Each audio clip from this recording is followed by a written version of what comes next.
गुजर रहे थे। असल इस तरह था कि ये नबी पाक का हुजरा था। जिन लोगों को अल्लाह ने मदीने की ज़ियारत कराई है वो जान सकते हैं नबी पाक का हुजरा था। तो हुजूर के हुजरे की इस जानिब यानी मस्जिद की जो बिल्कुल सीध है उसकी बैक में सैयदा फातिमा रहती थी। तो हुजूर अक्सर ना नमाज के लिए जब निकलते तो हजरत फातिमा के हुजरे के पास से होकर दोबारा मेहराब में जाते। महबूब हुजरे के पास से गुजरे तो इमाम हुसैन रो रहे थे। तो हजरत फातिमा ने किसी बात में झिड़क दिया तो इमाम हुसैन रोने लगे। तो नबी पाक नमाज के लिए गए तो वापस लौट आए और वापस तशरीफ लाके कहा फातिमा हुसैन को क्या हुआ। अर्ज की या रसूलल्लाह तंग कर रहे थे मैंने डांट दिया है। क्या खूबसूरत जुमले हैं हदीस पाक में। सरकार ने फरमाया फातिमा इसको हुसैन को ना रोने न दिया कर। ये जब रोता है ना तो मेरे दिल को तकलीफ होती है। तो बीबी साहबा कहती हैं ये हुक्म आया नबी पाक का मेरे नाम फिर मैंने डांटना छोड़ दिया। ये उनके फजाइल थे कब उनकी तरबियत खुद नबी पाक ने फरमाई।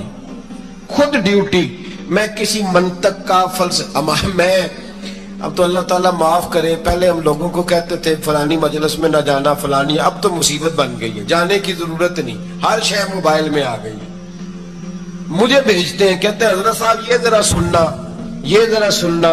कल कराची से कुछ मेहमान आ गए तो बच्चों ने वो क्लिप संभाल के ये मौलवी देखो क्या कहता है। अब आयतें पढ़ी जा रही है कुरान पाक की। इतना टुकड़ा यहाँ से लेते हैं इतना टुकड़ा यहाँ से लेते हैं और मिला के पता नहीं कौन सा मिक्सचर बना रहे हैं। किसी आयत का तर्जुमा नहीं कोई वाज़ेह हदीस नहीं। ऐसे हुआ होगा फिर इसको इससे जोड़ ले तो क्या बनता है इतनी जमा कर। ये कौन सा दीन है जो तोड़ मरोड़ के बयान कर रहे हैं। कौन सा मजहब है। दीन तो वाज़ेह खुली किताब है। अब हमारा ये शौक है हम हर तमाशा देखना चाहते हैं। हम अपने लोगों की कदर नहीं करते और बड़ी बड़ी दूर जाके हम गलत मामलात में जाते हैं। फिर ज़हन हमारे शुकूक का शिकार होते हैं। हमें समझना चाहिए कोई ऐसी किसी दलील की जरूरत नहीं है। जब उनके वाज़ेह चीजें उनकी किताबें मौजूद है हदीस में मौजूद है कुरान मजीद में उनके फजाइल खुल के मौजूद है तो दूर जाने की क्या जरूरत। हुजूर उनकी ट्रेनिंग कराते थे। पहली बात तो यह है कि नबी पाक ने दुआ मांगी थी या अल्लाह मेरे घर वालों को ज्यादा रोजी ना देना। इन्हें एक वक्त रोटी देना एक वक्त की भूख देना। ये जो 10 दिन करबला में उन्हें टेंशन नहीं ना हुई उन्हें आदत थी फाका करने की। उन्हें 3-3 दिन बसरी रोजे रखने की आदत थी पहली बात। दूसरा ये कि जिहाद की तरबियत हुजूर खुद कराते।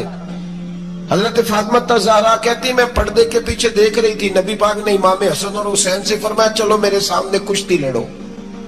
तो दोनों हजरात आपस में जब कुश्ती लड़ने लगे तो नबी पाक ना इमाम हसन को कहते हैं हसन हुसैन को टांगों से पकड़ो। इंसान के वजूद पर असर हो लेकिन जो आदमी कच्ची कच्ची बातें करे कमजोर कमजोर कहानियां सुनाए कि नहीं जी वो ठीक है अहले बैत ही असल थे सारा कुछ वही थे सहाबा बस वो। भाई जिस आदमी के पीछे मौला अली नमाज पढ़ते हैं वो बंदा तुझे कबूल क्यों नहीं। जिस अबू बकर सिद्दीक के पीछे वो नमाजें पढ़ते हैं तुझे क्यों नहीं कबूल। जिस उमर के वो मुशीर बनते हैं तुझे क्यों नहीं हजरत उमर कबूल। और जिस उस्मान गनी के बारे में मौला अली की ये राय है कि इमाम हसन और हुसैन को तलवारें दे के हजरत उस्मान के दरवाजे पर खड़ा करके कहा बेटा यहां खड़े रहना कोई दुश्मन उस्मान के करीब ना आने पाए। तो जिस उस्मान के हजरत अली मुहाफिज है तुझे वो उस्मान क्यों कबूल नहीं।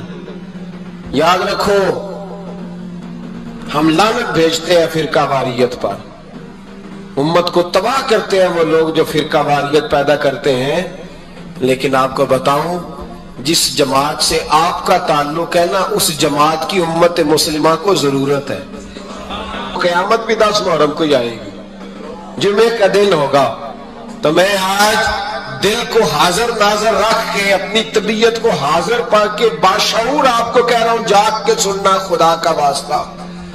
आप उस जमात से ताल्लुक रखते हैं अगर काफिर के सामने इस्लाम का कुछ चेहरा पेश हो सकता है तो सिर्फ सुन्नी का चेहरा पेश हो सकता है। खत्म हो गई बात। वरना कोई सहाबी का बेअदब है कोई अहले बैत नबूवत का آج مجھے کہہ لینے دو، کھول کے کہہ لینے دو۔ لوگ دلیلیں دیتے پھرتے ہیں، کہتے ہیں جی ایک وہ پینٹ کوٹ والا مولوی ہے، اس نے اینک بھی لگائی ہے، داڑھی بھی رکھی ہے، پینٹ کوٹ بھی پہنتا ہے، اس نے جی 1500 بندہ ایک دن مسلمان کر دیا، ایک دن 1000 مسلمان کر دیا۔ پر پتہ وہ بدبخت کہتا کیا ہے؟ وہ کہتا ہے امیر المومنین یزید رضی اللہ تعالیٰ عنہ، میں کیا کروں اس کے 1500 مسلمان کو یا 2000 اس کے کلمہ، اور وہ یہ بڑی دلیلیں دیتا ہے۔ وہ دلیلیں سنبھال کے رکھے، وہ دلیلیں جو جی بڑے لوگ اس کے ساتھ ہوتے ہیں۔ تو کربلا کے موقع پر زیادہ لوگ یزید کے ساتھ تھے، زیادہ لوگ، ہم کثرت کے قائل نہیں، ہم حق کے قائل ہیں۔ ہم چھوڑ دو بات، دلائل کی طرف آؤ۔ عجیب تماشا ہے۔ اور ایک مولوی صاحب اس کی حمایت کر رہے تھے، کہتے نہیں بندہ ٹھیک ہے، وہ بھول گیا تھا، اصل میں قصور عبید اللہ ابن زیاد کا تھا، اصل میں غلطی عمر بن سعد کی تھی، تو یزید کو زیادہ الزام نہیں دینا چاہیے۔ میں نے کہا بڑی تمہاری قریبی رشتہ داری ہے یزید کے ساتھ، تو اللہ سے دعا کیوں نہیں مانگتے کہ تمہارا حشر یزید کے ساتھ کرے؟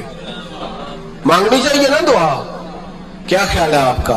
ہم الحمدللہ جمعے والے دن مسجد میں بیٹھ کے دعا کرتے ہیں، یا اللہ ہمارا حشر امام حسین کے غلاموں میں کرنا۔ تو بھی کرنا، جرت کر، جرت ہماری جرت دیکھ۔ ہم یہ نہیں کہتے ان کے ساتھ کر، ہم کہتے ہیں یا اللہ ہمارا حشر ان کے، ہماری جرت دیکھو، ہم ان کے غلاموں میں، قدموں میں، نوکروں میں بیٹھنے کو دعا مانگ رہے ہیں، یا اللہ ہمارا ان کے غلاموں میں، غلاموں کے۔ تو بھی جرت کر دلیری، کر جرت، کہ یا اللہ میرا حشر یزید کے ساتھ کر دلیری۔ اگر اتنا ہی اچھا تھا تو بے شرمو اتنا ظلم نہ کرو، اتنی زیادتی، اتنا ظلم نہ کرو، یہ ظلم ہے۔ امام حسین جمعے والے دن خطبہ پڑھنے لگے، جمعے سے پہلے امام حسین نے خطبہ پڑھا، اور آپ نے ایک جملہ کہا جو ہمیشہ یاد رکھا جائے گا۔ آپ نے فرمایا یزید کو جا کے بتا دو کہ مجھ جیسا تجھ جیسے کی بیعت نہیں کر سکتا۔ او کیا فکرہ ہے امام علی مقام کا۔ فرمانے لگے مجھ جیسا تجھ جیسے کی بیعت، اور آپ فرمانے لگے بتاؤ اس وقت پوری دنیا میں کوئی نبی کا نواسا موجود ہے میرے سوا؟ حضرت آدم سے لے کر مصطفیٰ کریم تک اس وقت پوری دنیا میں کوئی نبی کا نواسا ہے؟ اور فرمایا اگر میں ہی ہوں پوری کائنات میں۔ لوگ کہتے ہیں فلانا علامہ صاحب کی تبلیغ بڑی ہے، ہم سے بڑا کون ہوگا تبلیغ کی بات کرنے والا؟ لیکن ڈرو اللہ سے، ڈرو، گمراہ نہ کرو قوم کو۔ یہاں تباہی اتر گئی ہے، کوئی بڑی داڑھی رکھ کے معاذ اللہ تعالیٰ اہل بیت کے بارے میں بکواس کرتا ہے،